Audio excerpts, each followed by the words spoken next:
Welcome to the Enlightened Misfits podcast, the space for entrepreneurs on a quest for unwavering certainty and purpose.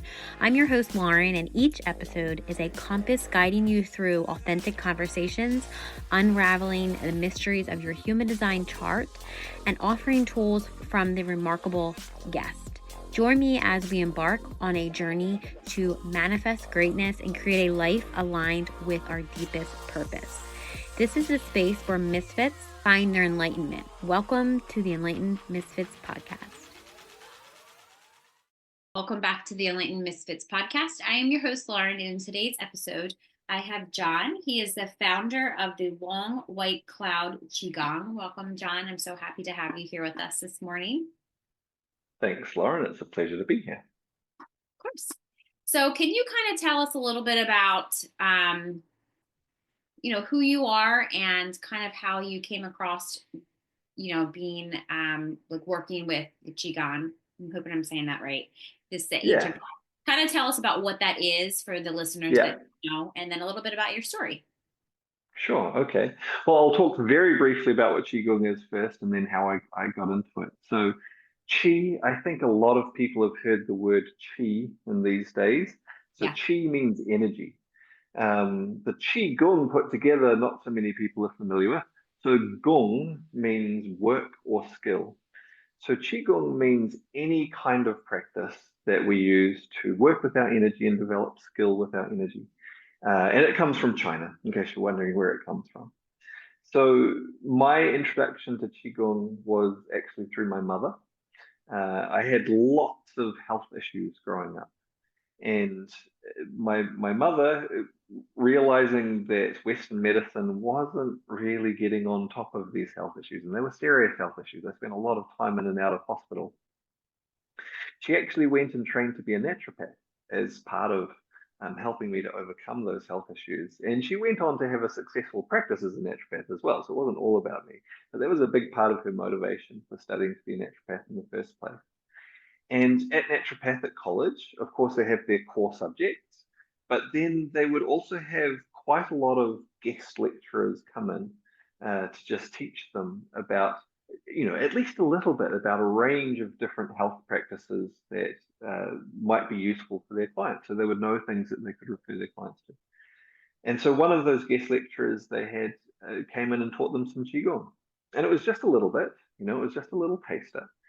But she thought it was interesting, so she came home and showed all of her kids, me being one of them, being the youngest of five. And I was I think I was about 10 years old at the time. And I thought it was fascinating, being able to feel my own energy for a young child. It was like a little bit like being a Jedi, and so that really stuck with me. And again, it was only a very little bit, but I kept playing with those exercises from time to time as I grew up and became a teenager. It just really stuck with me. And then later, as a young adult, I happened to come into contact with the same person who had taught my mother some Qigong at naturopathic college. And I asked him if he was still teaching, and he said, yes, he would teach me, but I had to study Chinese medicine as well. So it was a pretty substantial commitment. It wasn't just, turn up to a class once a week or something. It was like, if you're going to do it, you got to do it properly. And so that's what I did. I studied Chinese medicine and Qigong. Later on, I went on to do a lot of Kung Fu as well as an extension of understanding different aspects of the Qigong practice. And then it's ended up being something that I've devoted most of my adult life to, just working with energy through Qigong. I love that. I love that. So now can you kind of tell us about how did this kind of turn into being the founder of the International Qigong School with over, remind me if this is correct or not, 400 instructors? Yeah, 450, a bit over 450 at this stage. So yeah, a few people. I like to think making some positive contribution to the world as it ripples out and more people benefit from the practices, because they really do help a lot of people. A little side note on that, I actually recently we published a book, and it's called Life Changing Qigong, and basically I was having so many people telling me when they met me about how Qigong had been so life-changing for them that, I kept hearing these stories and people kept using the same words. It's like life-changing, life-changing, life-changing. I kept hearing this so many times. Like, this is really wonderful to hear how much difference this is making in people's lives, but I don't know if I'm the person who really needs to hear this. And so what we did was we put it out to our community and said, look, if you had a story of how Qigong's changed your life, send it into us, and we compiled it into a book. And so we put over 100 people's stories in that book. So a little bit of inspiration if anyone wants to dig into something like that. Right. Yes. I'll make sure also that's in the description box. If they're watching this on YouTube or listening, that they can go check that out. If it's, if the Qigong is something that intrigues them, they're like, oh, I need Yeah, to sure. look at that. So I'll make sure, yes, I'll make sure that is where people can find that as well. Cool. So So, anyway, how did I end up with an international school with so many people involved? It actually came because relatively early on in my Qigong career, I guess you could say, I was primarily focused on clinical practice, so the Chinese medicine and the Qigong together. And I had started also teaching a little bit as well. And connected to my clinical practice, I was also a member of a professional association. So it's the New Zealand Qigong and Traditional Chinese Medicine Association. And I actually ended up being the secretary and registrar for that association. And so I would quite often get emails through the association and also through my own, personal emails as well from people around my country where I was. I was in New Zealand, but also from around the world. I'd get people sending emails saying, I can't find a teacher near me. How can I learn some Qigong? And so initially, what I did was I actually just put up some videos on YouTube of Qigong practices. Because at that time, it was actually really quite hard to find Qigong teachers and Qigong practices. There wasn't that much around, back then. And so I put some free videos out. And then as people were watching the videos, benefiting from them, I thought, okay, I'll develop this a little bit more. And I put I developed, like a full course, but it was just for free and people could just go through it. And then I thought, you know what? I could take this a step further and empower people to become teachers in their area. If they can't find a teacher in their area, they're willing to put the work in, they could become that teacher. And so I developed the syllabus further and I put out a whole series of courses and put it together into instructor programs. And little by little, more people started doing the programs. And, now we have, 450 or a bit over 450 instructors all around the world. yeah, that's amazing. And I know that you say just a little bit of people, but that is amazing. Coming from, I'm sure when this started, you didn't have anybody and now you have over 450. So that's amazing. You're doing amazing work. I love what you're doing. Um, so for people that are like new to this, if they're just listening to this right now and you just did an amazing job of explaining like what Qigong is, um, how can you kind of explain to our listeners like how does Qigong like help you physically, Mhm. emotionally, energetically, maybe even spiritually? Like how can this help people understand themselves on a deeper level? Sure. Okay. So Qigong is a very grounded type of practice. So it uses three main tools within the practice, and that is the mind, the body, and the breath. And we work with these together to come into an awareness of our energy and then develop skill with that energy. And because it's so grounded in what's going on within our body and our breath, it can give us great insights into understanding ourselves. So, for example, even just with the breath, to begin with, you might just learn some specific exercises to start to help to regulate your breath, make it deeper, fuller, slower, all of that sort of thing. But as you come to understand the patterns of your breath more, well, one, this gives you skills so that you can use your breath effectively in different situations. You can use it to make yourself more calm. You can use it to make yourself more excited if you want to do that as well. And of course, to direct your energy, which is one of our main focuses. But another thing that comes from that is you actually start to notice when you breathe differently. So it's not just all about you doing exercises, it's about you understanding what goes on with your body. And sometimes you might find yourself, why am I breathing faster? Why am I breathing in a different part of my body? What is causing me to do that? And so we can actually observe our physical response.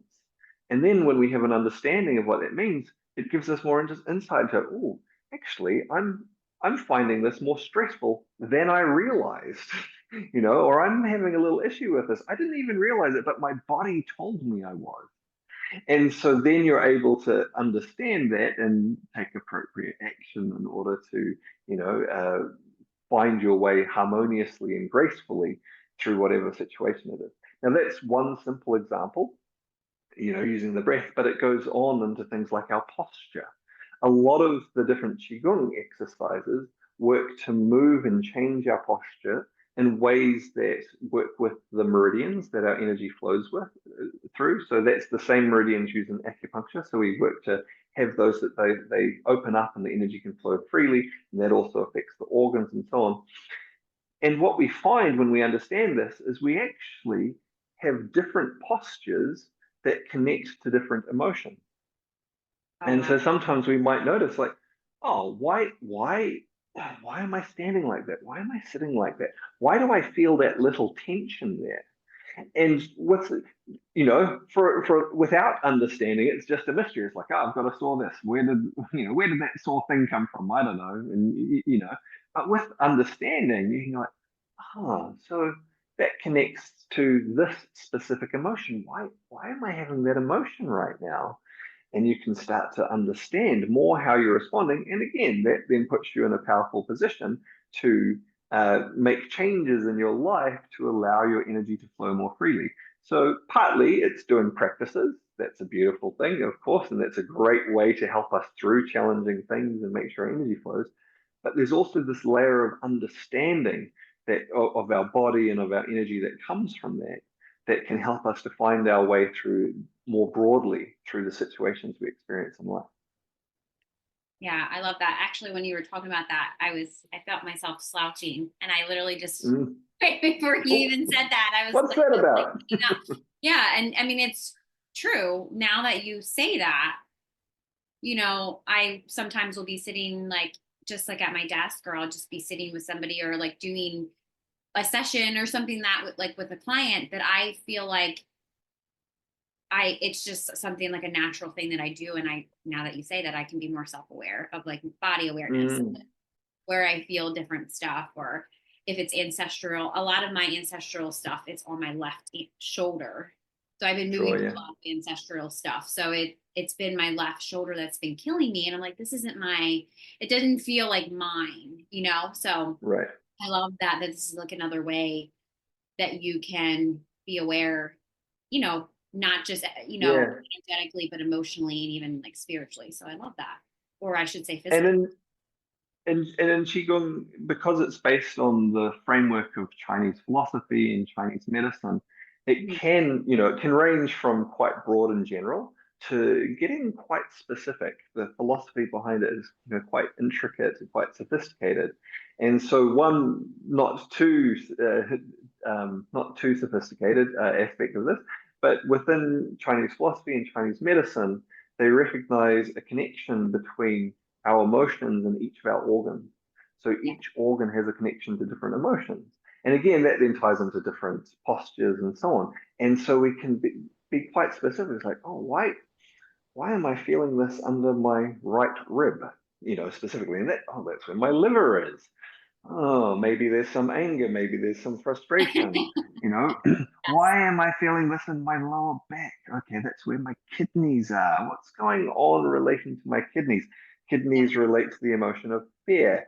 Related to that is also excitement. There's some nuance there. I'm like, why am I feeling that there? And this can give us lots of beautiful insights. And not just the insight, again, because the practices themselves also give us ways to deal with things when there is energy that's become blocked or stuck. We can use the practice to move it on. Hey there, I just wanted to take a quick moment to share with all of you spiritual rebels and fempreneurs. If you've been craving a space where you can build wealth, heal trauma, and rise alongside like-minded women, I got something for you to hear about. I'm excited to invite you into the Enlightened Misfits Sisterhood. This is a low-cost, high-impact group membership designed exclusively for spiritual fempreneurs who know they need accountability and support to create sustainable wealth, but aren't ready to dive into a one-on-one mentorship.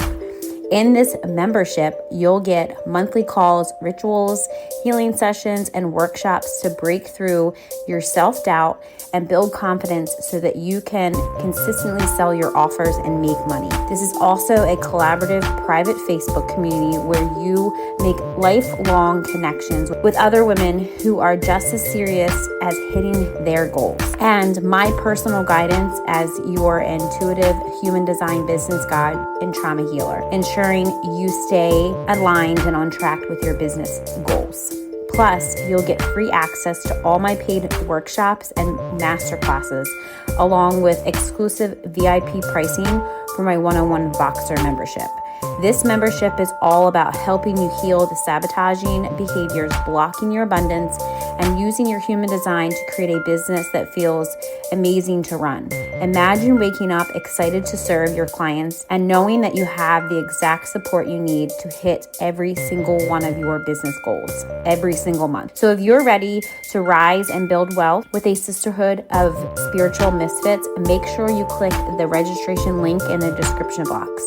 Right now, the investment is just $88 a month, but the price will increase to $197 a month. Join today to unlock exclusive rates and get access to next month's kickoff call.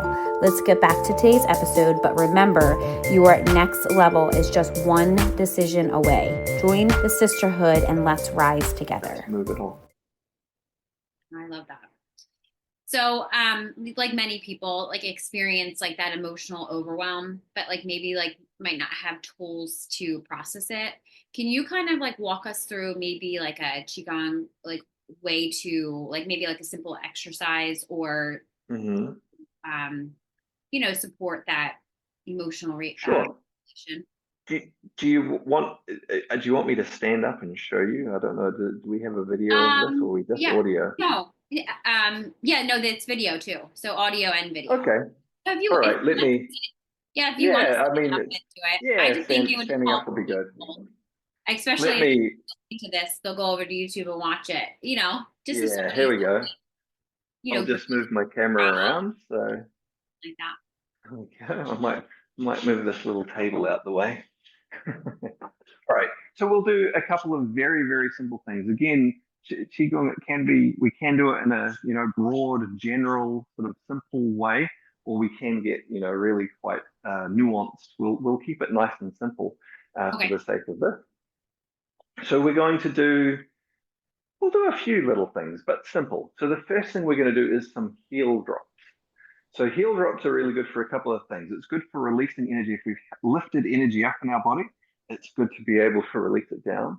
The other thing that heel drops do is they actually send a little jolt of stimulation up through our bones, which activates the energy in the bones and the bone marrow, and it also specifically activates the kidney. So it gives us a little spark of energy.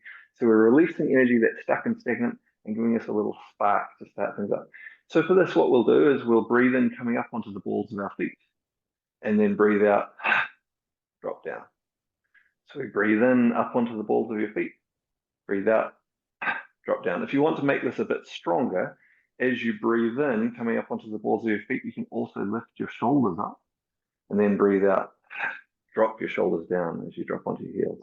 I'll do that 2 more times. Breathe in, breathe out, and 1 more. Breathe in, breathe out.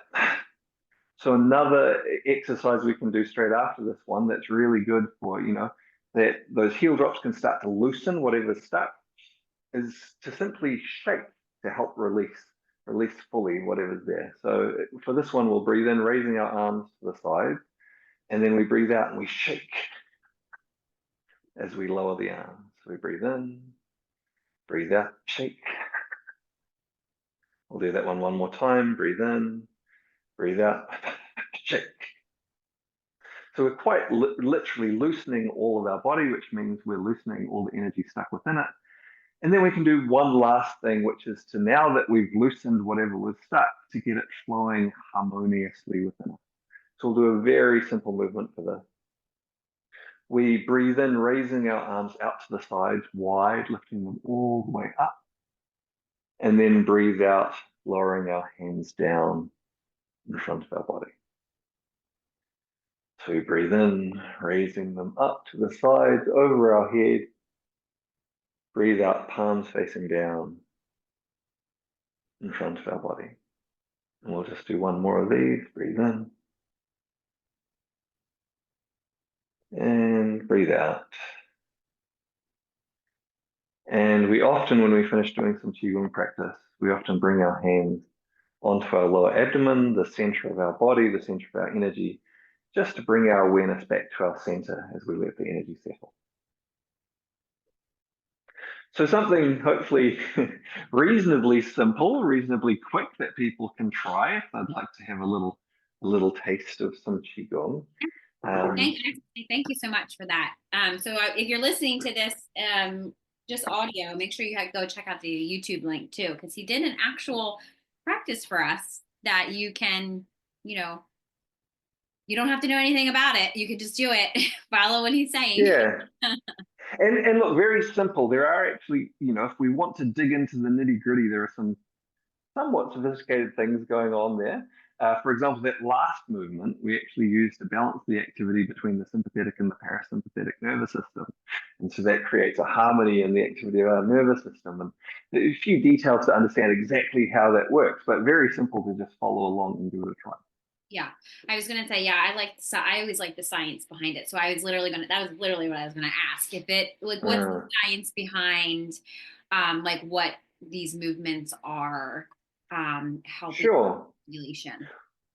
Well, I mentioned a little bit about the heel drops as we were going through, the way it stimulates the bones and it stimulates the nerves into the kidneys and so on. So it's like it's activating our energy. The shaking, as I said, it's quite literally. We talked about how we assume different postures with different emotions. As we shake, quite literally, we're loosening that up. So if we're stuck in a particular pattern, we're helping that to move through. So that last one, as we do this, and again, this would take a little bit more explaining, but we're actually creating a wave of pressure, like physical pressure. It's real pressure that moves up our spine and then down the front of our body as we move our arms like that. So it's a subtle pressure coming up the spine, down the front of our body. Now, within our spine is the major portion of the sympathetic nervous system. So that's the part of our nervous system that makes things go harder, faster, stronger. In the front of our body, there are the major plexuses, the meeting points of the parasympathetic nervous system. Now, there's lots of branches that feed into there, but we've got these major plexuses in the front. And the parasympathetic nervous system is the branch of our nervous system that slows things down and relaxes them. In Chinese terms, that's yang and yin. Yang being active, yin being passive or resting. And so with this movement, we're physically stimulating these and we're getting one and then the other. So we're moving energy through the yang, moving the energy into the yin, moving it through the yang into the yin. So we're getting out of any patterns of having our energy stuck being too active, or alternatively stuck being not active enough. We're getting those to flow together in a harmonious cycle. Okay. That's actually, thank you for that explanation, because I was thinking of it because I do yoga. So it's kind of like the same thing, but like a healing practice of if I'm doing like somatic work or breath work. What would make this different, like the way that it weaves the breath, intention, energy, and movement together? Like what makes it different than like yoga or breath work, or just simply doing somatic therapy or something? Sure. Well, yeah, because there's clearly a lot of connection between all of those things. Yeah. I guess first to begin with, to compare it to yoga, because a lot of people are familiar with yoga, not so many people are familiar with Qigong, although more people are becoming familiar with it, of course. So one way I like to compare this is Indian food and Chinese food. Okay. yoga and Qigong, right? And if you dig into the culture of the cuisine of those countries, they actually have specific principles that guide the way that they put their food together. And the overall purpose of the way they cook is to make you healthy and balanced, right? That's what they're aiming for. Yeah. Yoga and Qigong have a lot of the same or very similar principles behind them, the same as their food has a lot of similar principles behind them, and yet they taste and look quite different.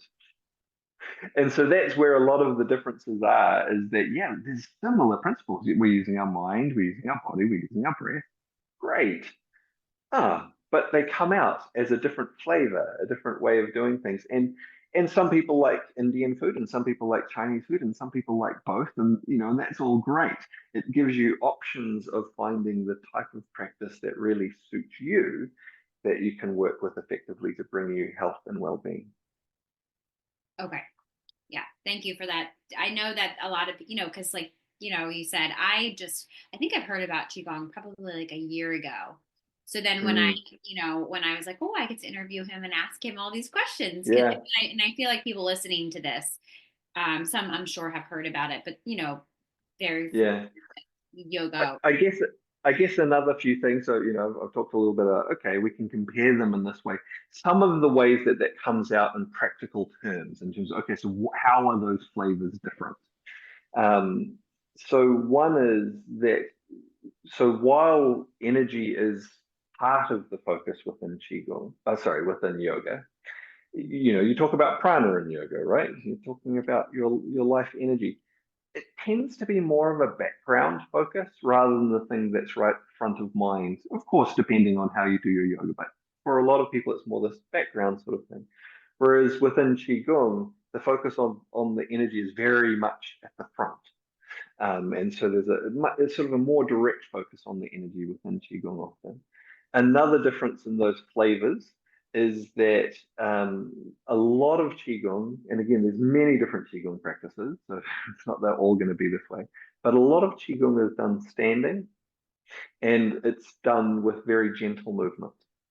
So, whereas yoga, the asanas are often done on the floor, and they're often quite strong, a lot of strength required for some of them, and so on. A lot of the qigong practices are done standing and slow and gentle, and so for that reason, it makes it very accessible for a lot of people to do them. Okay. So it's more of like the Qigong is more like for like it's like more easy. I mean, because to be honest, I don't think yoga. If somebody tells me yoga is easy, I'm like, you're not doing it right. Yeah, It is not easy. It's like forcing your body, like you said, literally strength. Like it's, you got to get all that pain and all the stuff that's stuck in your body. That's pretty much the reason why I started yoga. I mean, it was like a huge. Probably should be better at my practice now that I'm saying this, but at the beginning when I was like moving through a lot of trauma and stuff, I didn't realize how connected the energy and the trauma and all of that connected to my body was literally just stuck in my body, which is why yeah, I was carrying it around and my body hurt. And I'm like young. So it's like, why does my body hurt? yeah, so, yeah, so yeah. So Qigong, certainly there are challenging practices within Qigong, so you can get into that side of it. I do teach some quite challenging practices, but most Qigong practices tend to be in that gentle category. And so again, it makes it very accessible for people to work with. It's sort of a slow and gentle process for most people, most of the time, rather than something where you're sort of pushing too hard into it. yeah, like this is challenging. Yeah, that's awesome. So for the listeners that maybe are listening to this and they maybe feel like overwhelmed or anxious or maybe even disconnected from their bodies, what is like one simple qigong practice that they could try? I also know that you have your YouTube. Do you have videos and stuff that they can watch on your YouTube?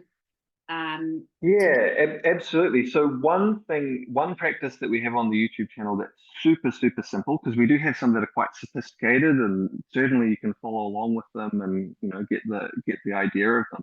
If you want something that's just really simple to have a try, there's one called Five Waves Qigong. And basically it's five movements and each of them have a wave character to them.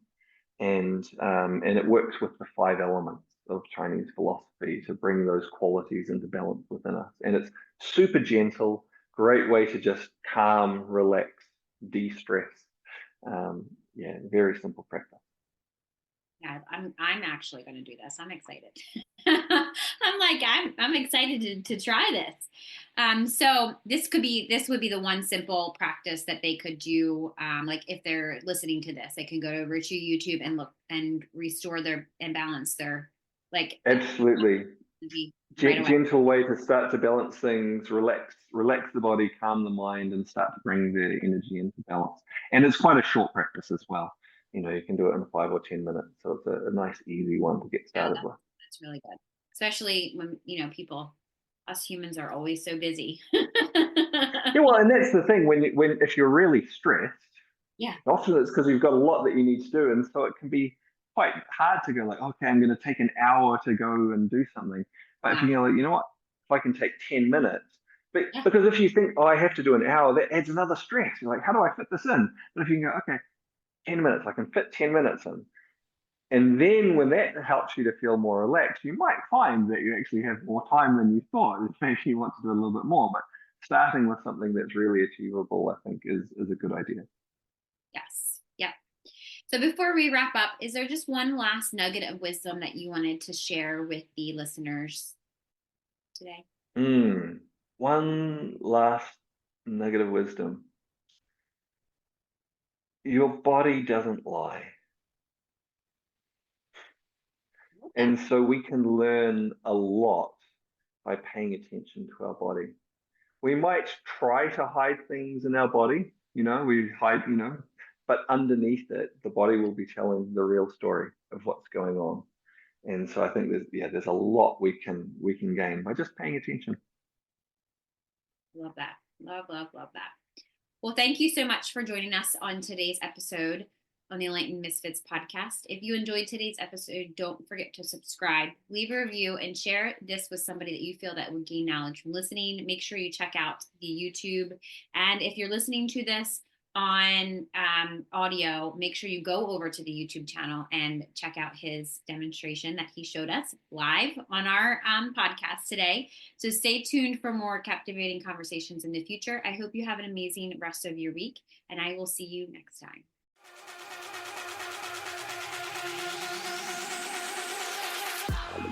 Thank you for joining us on another enlightening episode on the Enlightened Misfits podcast. If you are a current or inspiring to be fempreneur, suffering from the fear of being seen and or feel very triggered when you're building your business, reach out to me at the Mermaid Light about my Rich and Resilient Biz Baddies. This is a collective text message Voxer support group designed to help you heal your triggers and turn imposter syndrome into bad bitch energy.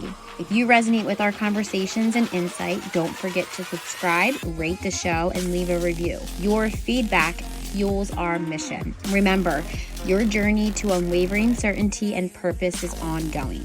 So please make sure you stay connected with us on social media. Keep manifesting greatness in your life. Until next time, this is Lauren from the Enlightened Misfits podcast. Stay enlightened, stay inspired, and keep manifesting your extraordinary path.